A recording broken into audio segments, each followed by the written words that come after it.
હતા મને તો પાછું જય શ્રી કૃષ્ણ કીધું. આમ રોજ જતા હોય ને તેમ ખાલી મોડું એમ હલાવી દે.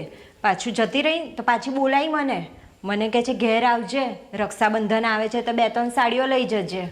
અને આ તો કેવું થઈ ગયું બાપ, સ્વભાવ એ કેટલા સારા હતા. તું સ્વભાવની ક્યાં વાત કરે છે?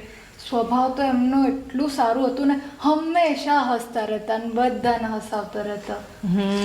ઓ ભાઈ, હસાવતા રહેતા અને સ્વભાવ સારો હતો. મરી ગયા હોય એના માટે હોય, હું જીવું છું, હજી કંઈ મરી નહીં ગઈ. તમે તો મરી ગયા હોય એમ મારી વાતો કરો છો કે સારા હતા. હું હજી સારી છું, મારી આવી વાતો ના કરો.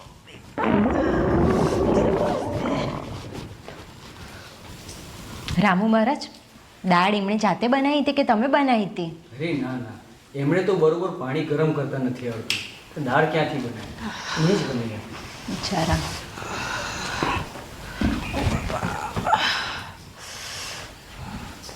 મારા માસીને આવું જ થતું હતું. 17 વખત ઝાડા થઈ ગયા અને 18મી વખત તો જતા રહ્યા. હે? ક્યાં જતા રહ્યા? દવાખાને. દવાખાને જતા રહ્યા તો હું જઈએ દવાખાને. આવી બધી વાતો ના કરો યાર, મને ગભરામણ છૂટી જાય છે. નહીં થાય તાવથી. મને શું ખબર, મને નહીં લાગતું કે રક્ષાબંધન સુધી મને સારું થાય. હવે શું કરીશું આપણે? બિચારા રામજીને કે એની બેન નહીં, એના માટે થઈને તો આ બધું નાટક કર્યું હતું કે અહીંયા રોકાઈ જાય ને હું એને રાખડી બાંધું ને એને બેન મળી જાય મારા જેવી. શું કરું, પણ કેટલું હૃદય કાઠું રાખીને મેં એના ઉપર ગુસ્સે થઈ અને એને ચેવું બોલી ગઈ બચારાને. અને શું કરું, આ બધું કર્યું તો ખરું, પણ મને નહીં લાગતું હું રક્ષાબંધન સુધી હારી થઈ જાઉં. આ જગ્યાએ હું હોત ને તો હું તો આખી દવાની બોટલ જ ઠાલવી દે અને તને 2-4 દિવસ હું 15-20 દાડા માટે બીમાર કરી દે.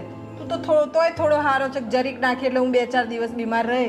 કશો વાંધો નહીં, એમાં શું છે, થઈ ગયું હવે. શીશાળીમાં રક્ષાબંધનમાં ભાઈ બહેનની રક્ષા કરે છે અને કાજ ભાઈ છે જે પોતાની બહેનની જાત હાલત કરી નાખે. અરે કંઈ નહીં, તને આ અહેસાસ થઈ ગયો ને કે તે ભૂલ કરી, કશો વાંધો નહીં. રક્ષાબંધનનું શું છે, રક્ષાબંધનના દિવસે નહીં તો આજે મનાવી લઈએ. જ્યારે આપણે રાખડી બાંધીએ ત્યારે રક્ષાબંધન જ છે ને, તો મેં આજે તને રાખડી બાંધી દઈશું, હા ને? અને પછી તું તાર ઘેર જતો રહેજે 2 દિવસ રહેવા.